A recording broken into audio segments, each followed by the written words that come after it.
And let's get back to that breaking news in Michigan. Joining me now, Democratic Congresswoman Debbie Dingell, who was on the tarmac in Wayne County following the president's arrival and shaking his hand. First of all, what did you hear from the president during that discussion? You had a long discussion on the tarmac.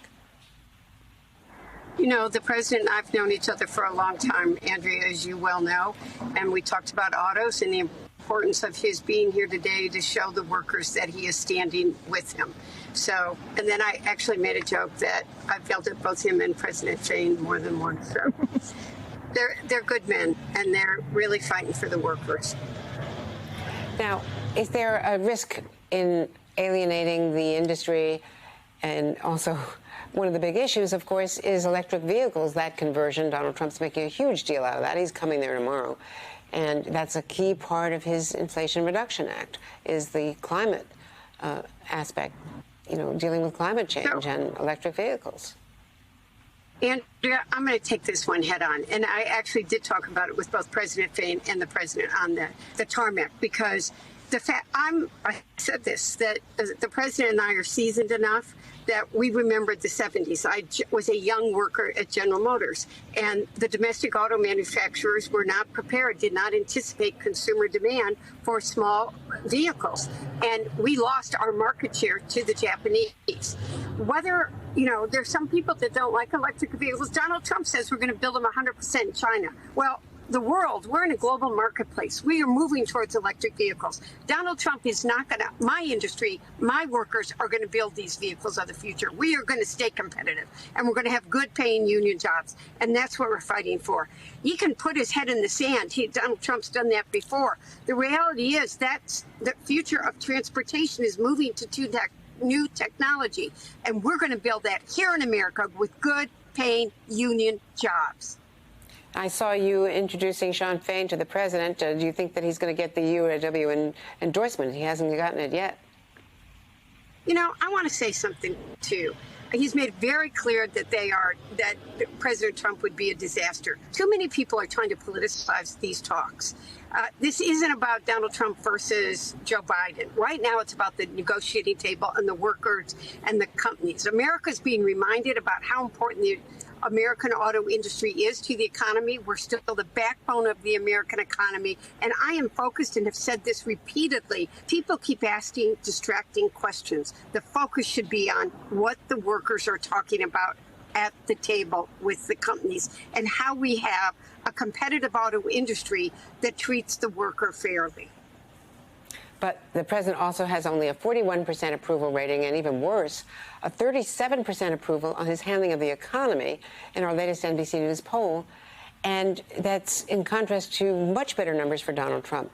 Now, it has no connection to the reality in terms of, by any measure, you know, what Donald Trump has done versus what Joe Biden has done on the economy in these last 2 years. But he's not getting any credit for it.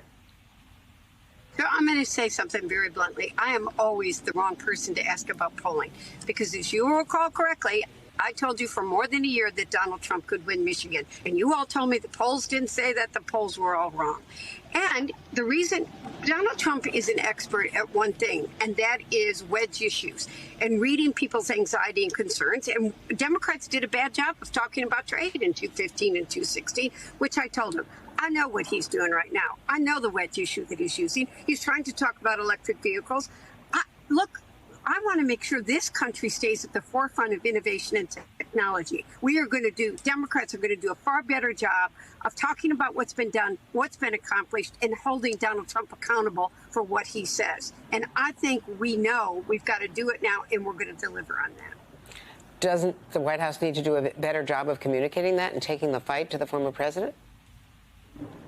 I think that why is the president in Michigan today? He's going directly to the workers and standing up for them. And I think all of us, by the way, I think the Congress has not done this great job of reminding people of what we've done with the bipartisan infrastructure law, with the IRA, the kinds of things that are happening. You know, all these Republicans that voted against these bills and then go home and take credit for it. I'm saying to my colleagues, we got to start holding them accountable, and we've got to do a better job. I'm proud of the fact that I won the contest among Democratic colleagues in August for who did the most events. I'm very busy being out there talking to people, reminding them of what we've done and the things. We just announced $20 million for a bridge that was in terrible repair. That money came in from the bipartisan infrastructure law, replacing the lead in pipes. Rashida Tlaib, who's in the car with me, we took that on. We took that, getting lead out of every pipe in America, broadband in every home. We got to do a better job of reminding people what we got done as Democrats. Republicans voted against it, and also voted against lowering the cost of insulin every month, I might also add. And are Democrats going to vote for a short-term CR and bail Kevin McCarthy out? I think it depends what we're voting on. I think that none of us want to see the government shut down. I think it would be a disaster, and it's not the way to run the government. If they have some ridiculous bill that would shut down and keep things that have to continue to happen, well, in so many different ways, no. But I think we should have a simple continuing resolution to fund the government while we really do get these appropriations bills done. I hope that happens, because I will do everything I can except support this group of small Republicans that are trying to hold our government, hijack it.